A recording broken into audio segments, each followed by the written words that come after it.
Salut à toutes et à tous, Steve, supporter of Marseille. Ici, on va parler football. On va débriefer ensemble ce match. Pardon. J'ai un peu soif. Lorenzo, s'il te plaît. J'ai un peu soif. T'as quelque chose? D'accord, j'arrive. Ah, merci, fils. Merci. C'est bon, c'est quoi? Ah, ça, tout ça, c'est le seum que j'ai récolté hier soir d'Alain Roche. C'est le seum de Alain Roche? Oui. Il est délicieux. Merci, Alain. Merci, fils. Tu es au top. Lorenzo, je vais pouvoir commencer ce débrief grâce au seum de Alain Roche. Rennes, Olympique de Marseille, 20e journée de Ligue 1. Victoire 1-0 là-bas au Razons Park. C'est parti. Comme d'habitude, avec moi, on va rendre hommage à tous nos supporters qui ont fait le déplacement là-bas en Bretagne. Vous étiez à peu près 1200 à avoir chanté, à avoir ambiancé ce stade, à avoir encouragé notre équipe. Bravo à vous les gars, plus tous les autres supporters marseillais qui étaient dispersés dans ce stade Razons Park, hein, si je dis bien. Enfin, en tout cas, très beau stade. Voilà, je tiens à le dire aussi aux Bretons, aux Rennais, si vous avez un très beau stade, belle ambiance aussi chez vous. Hein, c'était bien plein. Vous aussi, vous avez chanté, vous avez animé vos tribunes. Pardon, par contre, la pelouse, les gars, c'était dégueulasse. On est d'accord? Pas de Marseillais, Rennais, on est d'accord pour tous, sans dire que la pelouse, elle était dégueulasse. C'est inadmissible d'avoir joué sur un terrain comme ça, les gars. Le jeu, la compo, tout de suite. Bon, ben, Villas-Boas a maintenu son 4-3-3 avec Mandanda dans les buts, Caleta-Car, Alvaro dans l'axe, Sarr, Amavi, Camara en 6, Sanson, Rongier, Payet à gauche, Radonjic à droite et Benedetto devant. Deux matchs. Globalement, il y avait de l'intensité, et beaucoup d'intensité des deux côtés. Très belle équipe de Rennes. Je comprends maintenant comment cette équipe est là où elle est, c'est-à-dire sur le podium. Comment cette équipe a pu battre Lyon, comme nous, mais surtout comment cette équipe a pu battre Paris. Quand je vois l'intensité qu'ils mettent sur le porteur du ballon, la bonne agressivité, l'agressivité positive, parce que il faut être honnête, hein, des deux côtés, ça y allait, mais ça y allait d'un bon esprit. Tu vois, je suis pas comme ce joueur de Rennes, je crois que c'est Da Silva qui allait pleurnicher après. D'ailleurs, tiens, il y a un peu de seum aussi, des larmes de Da Silva, là, tiens. Succulent. Non, c'était un bon match, de bonne guerre, avec de l'intensité, c'est normal, il y avait une place sur le podium qui se jouait, tu vois, enfin, c'était le deuxième contre le troisième. Donc, pour moi, il n'y avait pas de problème. Peu d'occasions, la bataille du milieu de terrain a été énorme. Sanson et Rongier avaient fort à faire. En face, il y avait Kamavinga, ce jeune espoir qui est monstrueux, et Léa Siliki. J'adore ce nom, Léa Siliki. On dirait le nom d'une chanteuse, mais du genre Ayana Kamura, tu sais. Là. Et ce soir, on reçoit Léa Siliki, t'as vu? Ah, excuse-moi, je me moque, mais je crois qu'en fait, c'était Léo, en fait. Hey, la queue est en haut. Bon, c'est pas grave. Trêve de boutade. Très belle équipe de Rennes, avec aussi Rafinha, Niang devant. Derrière, c'est costaud aussi. Enfin, voilà, il y avait tous les ingrédients pour avoir une belle confrontation. On a eu quelques occasions, la frappe sur le poteau d'Alvaro, de l'autre côté aussi, ils ont eu des incursions, les frappes à côté, enfin voilà. Mandanda avait pas grand chose à faire, mais le peu qu'il a fait, il a bien fait. Une sortie dans les pieds, en deuxième mi-temps, les relances au pied, des fois, où il a mis un peu en galère, il a fait, les prises aériennes, enfin, il y avait fort à faire. La défense centrale pour moi, Alvaro, j'ai bien regardé son match. Il a intercepté des ballons, mais les relances, c'était pas bon. Et il a souffert quand même. Il y a quelques fois, il lui a manqué cette explosivité, cette vitesse face à Niang ou à d'autres joueurs rennais. Contrairement à Caleta-Car, qui pour moi a été un des meilleurs Olympiens hier, qui a fait un très gros match. Il a récupéré beaucoup de ballons, dur sur l'homme aussi, mais dur positivement.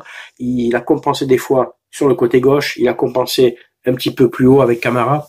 Très gros match de Caleta-Car. Camara d'ailleurs qui lui a souffert aussi, qui est plus discret. Enfin le milieu de terrain globalement, Rongier, Camara, Sanson était plus discret que d'habitude. Sanson qui s'est porté un peu plus vers l'avant, notamment en première mi-temps, pour soutenir Payet et Radonjic. Mais c'était compliqué. Vraiment, il y avait peu d'espace et je pense que c'est un match qu'on aurait très bien pu perdre. 1-0, 2-1. Comme là, on a pu gagner. Mais c'est un match, surtout que l'année dernière, tu le perds, mais 3-0, tu te fais éclater, tu vois. Bounassar a beaucoup apporté offensivement, hein, mais un peu trop de tricotage encore. Bounassar, les centres, c'est encore une calamité. Par contre, défensivement, il a vraiment souffert. Et c'est là qu'on peut se poser la question pour l'année prochaine. Saka et Bounassar, est-ce que ça sera suffisant ne serait-ce que même pour la Ligue 1, à part si Sakai arrive à retrouver un niveau qui était le sien, et que Bounassar se remette un petit peu plus en question et retrouver un peu une bonne dynamique. Mais pour l'instant, c'est un peu juste ce couloir droit. Contrairement à Mavi qui, lui, pour moi, fait encore un très bon match. Beaucoup d'interceptions, il a pas mal compensé aussi dans l'axe.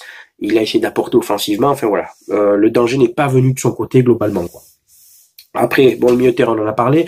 Payet qui était encore à l'animation, mais pour moi trop sur le côté gauche.